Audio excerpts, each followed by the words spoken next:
everybody. Back at it. It was wonderful seeing so many of you this morning and talking to you. And I look forward to doing that again when we come back from spring break. But we have a little book to finish. So let's get into chapter 19, Treasure. Unbelievable riches. He could not believe the contents of the survival pack. The night before, he was so numb with exhaustion, he couldn't do anything but sleep. All day in the water had tired him so much that, in the end, he had fallen asleep sitting against his shelter wall, oblivious even to the mosquitoes, to the night, to anything. But with the false gray dawn, he had awakened instantly and began to dig in the pack to find amazing, wonderful things. There was a sleeping bag, which he hung to dry over his shelter roof on the outside, and a foam sleeping pad, an aluminum cook set with 4 little pots and 2 frying pans. It actually even had a fork and knife and spoon, a waterproof container with matches, and 2 small butane lighters, a sheath knife with a compass in the handle. As if a compass would help him, he thought, smiling. A first aid kit with bandages and tubes of antiseptic paste and small scissors. A cap that said Cessna across the front in large letters. Why a cap, he wondered. It was adjustable, and he put it on immediately. A fishing kit with 4 coils of line, a dozen small lures, and hooks and sinkers. Incredible wealth. It was like all the holidays in the world. All the birthdays were there.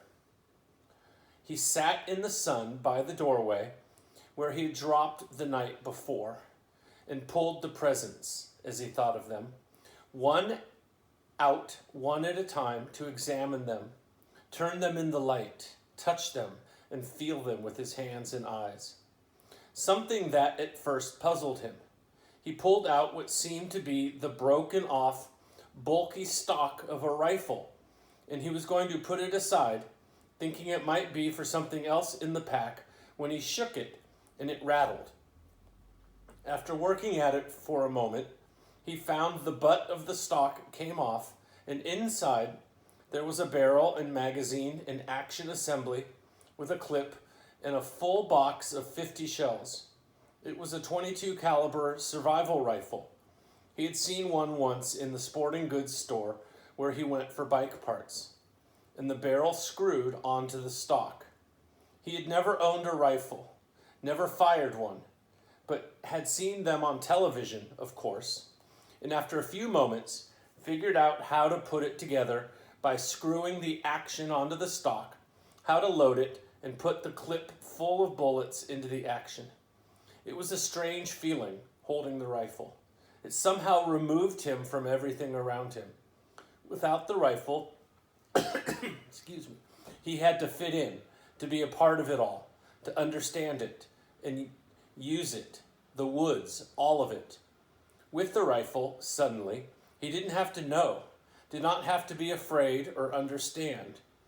He didn't have to get close to a fool bird to kill it, didn't have to know how it would stand if he didn't look at it and moved off to the side. The rifle changed him the minute he picked it up, and he wasn't sure he liked the change very much. He set it aside, leaning it carefully against the wall. He could deal with that feeling later. The fire was out, and he used a butane lighter and a piece of birch bark with small twigs to get another one started, marveling at how easy it was, but feeling again that the lighter somehow removed him from where he was, what he had to know. With a ready flame, he didn't have to know how to make a spark nest or how to feed the new flames to make them grow. As with the rifle, he wasn't sure he liked the change. Up and down, he thought. The pack was wonderful, but it gave him up and down feelings. With the fire going and sending up black smoke and a steady roar from the pitch-smelling chunk he put on, he turned once more to the pack, rummaging through the food packets. He hadn't brought them out yet because he wanted to save them until last, glory in them. He came up with a small electronic device completely encased in a plastic bag. At first, he thought it was a radio or cassette player, and he had a surge of hope because he missed music, missed sounds, missed hearing another voice. But when he opened the plastic and took the thing out and turned it over, he could see that it wasn't a receiver at all. There was a coil of wire held together on the side by tape, and it sprung into a 3-foot-long antenna when he took the tape off. No speaker, no light, just a small switch at the top, and on the bottom he finally found, in small print, emergency transmitter. That was it. He turned the switch back and forth a few times, but nothing happened. He couldn't even hear static, so, as with the rifle, he set it against the wall and went back to the bag. It was probably ruined in the crash, he thought. 2 bars of soap. He had bathed regularly in the lake, but not with soap, and he thought how wonderful it would be to wash his hair. Thick with grime and smoke, dirt, frizzed by the wind and sun, matted with fish and foolbird grease, his hair had grown and stuck and tangled and grown until it was a clumped mess on his head. He could use the scissors from the first aid kit to cut it off, then wash it with soap. And then, finally, the food. It was all freeze-dried, and in such quantity that he thought, with this I could live forever. Package after package he took out. Beef dinner with potatoes, cheese and noodle dinners, chicken dinners, egg and potato breakfasts, fruit mixes, drink mixes, dessert mixes, more dinners, and breakfasts than he could count easily. Dozens and dozens of them, all packed in waterproof bags, all in perfect shape. And when he had them all out and laid against the wall in stacks, he couldn't stand it, and he went through them again. If I'm careful, he thought, they'll last as long as I need them to last. If I'm careful. No, not yet. I won't be careful just yet. First, I am going to have a feast. Right here and now, I'm going to cook up a feast and eat until I drop, and then I'll be careful. He went into the food packs once more and selected what he wanted for his feast. A 4-person beef and potato dinner with orange drink for an appetizer and something called a peach whip for dessert. Just add water, it said on the packages, and cook for half an hour or so until everything was normal sized and done. Brian went to the lake and got water in one of the aluminum pots and came back to the fire. Just that amazed him, to be able to carry water to the fire in a pot. Such a simple act, and he hadn't been able to do it for almost 2 months. He guessed at the amounts and put the beef dinner and peach dessert on to boil, then went back to the lake and brought water to mix with the orange drink. It was sweet and tangy, almost too sweet, but so good that he didn't drink it fast, held it in his mouth, and let the taste go over his tongue, tickling on the sides, it sloshing it back and forth, and then down, swallow, then another. That, he thought, that is just fine, just fine. He got more lake water and mixed another one and drank it fast, then a third one, and he sat down with that near the fire, but looking out across the lake, thinking how rich the smell was from the cooking beef dinner. There was garlic in it and some other spices, and the smells came up to him and made him think of home, his mother cooking, the rich smells of the kitchen, and at that precise instant, with his mind full of home and the smell from the food filling him, the plane appeared. He had only a moment of warning. There was a tiny drone, but as before, it didn't register. Then suddenly, roaring over his head, low, and in back of the ridge, a bush plane with floats fairly exploded into his life. It passed directly over him, very low, tipped a wing sharply over the tail of the crashed plane in the lake, cut power, glided down the long part of the L of the lake, then turned and glided back, touching the water gently once, twice, and settling with a spray to taxi and stop with its float, gently bumping the beach in front of Brian's shelter. He had not moved. It had all happened so fast that he hadn't moved. He sat with the pot of orange drink still in his hand, staring at the plane, not quite understanding it yet, not quite knowing yet that it was over. The pilot cut the engine, opened the door, and got out, balanced, and stepped forward on the float to hop onto the sand without getting his feet wet. He was wearing sunglasses and took them off to stare at Brian. "I heard your emergency transmitter. Then I saw the plane when I came over." He trailed off, cocked his head, studying Brian. "Damn, you're him, aren't you? You're that kid. They quit looking almost 2 months ago. You're him, aren't you? You're that kid." Brian was standing now, but still silent, still holding the drink. His tongue seemed to be stuck at the roof of his mouth, and his throat didn't work right. He looked at the pilot and the plane, and down at himself, dirty and ragged, burned and lean and tough, and he coughed to clear his throat. "My name is Brian Robeson," he said. Then he saw that his stew was done, the peach whip almost done, and he waved to it with his hand. "Would you like something to eat?" The end. I love that book.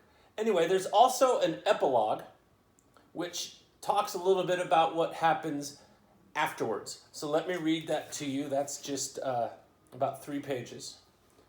"The pilot who landed so suddenly in the lake was a fur buyer mapping Cree trapping camps for future buying runs, drawn by Brian when he unwittingly turned on the emergency transmitter and left it going. The Cree move into the camps for fall and winter to trap, and the buyers fly from camp to camp on a regular route.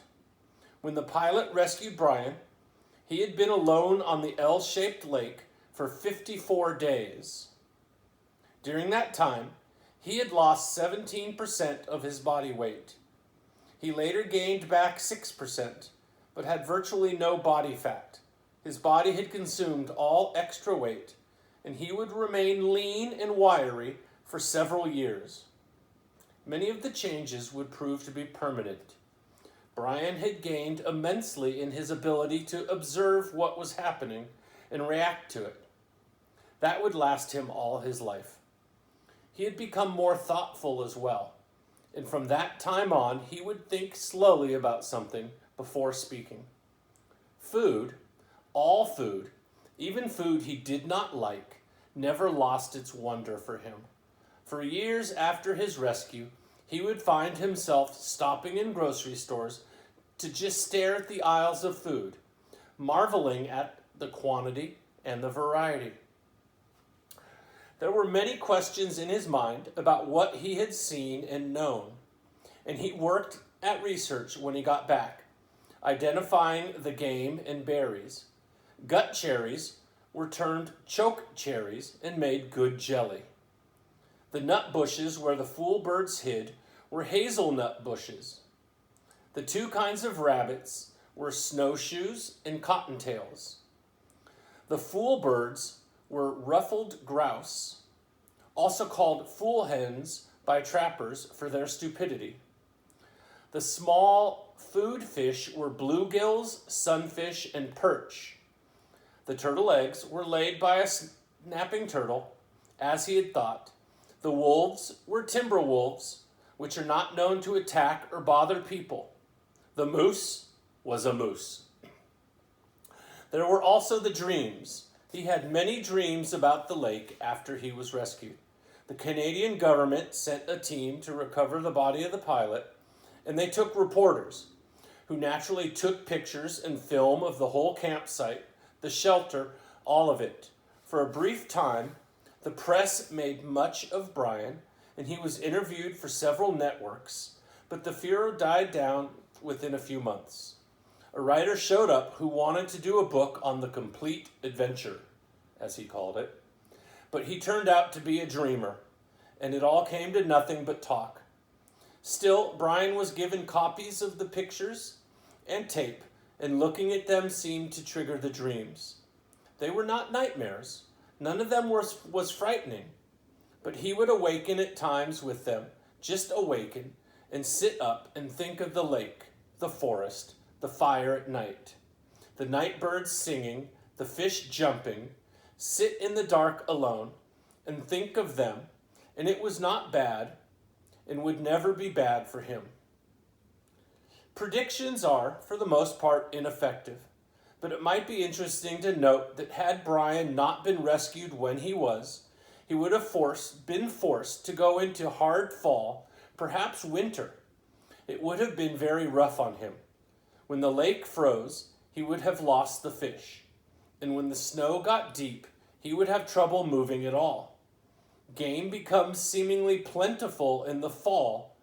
It's easier to see with the leaves off the brush, but in winter it gets scarce, and sometimes simply non-existent, as predators like fox, lynx, wolf, owls, weasels, fisher, marten, northern coyote sweep through areas and wipe things out. It is amazing what a single owl can do to a local population of ruffled grouse and rabbits in just a few months. After the initial surprise and happiness from his parents at his being alive, for a week it looked as if they might actually get back together. Things rapidly went back to normal. His father returned to the northern oil fields, where Brian eventually visited him, and his mother stayed in the city, working in her career in real estate, and continued to see the man in the station wagon. Brian tried several times to tell his father, came really close once to doing it, but in the end never said a word about the man or what he knew, the secret. Now that really is the end.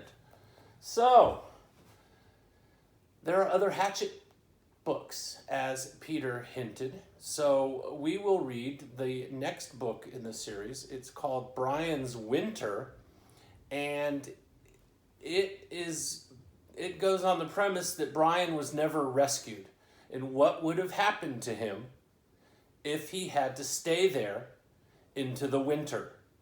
So we will start that when we come back from spring break. So I hope you guys enjoyed it, and I will see you when we come back from break. Bye.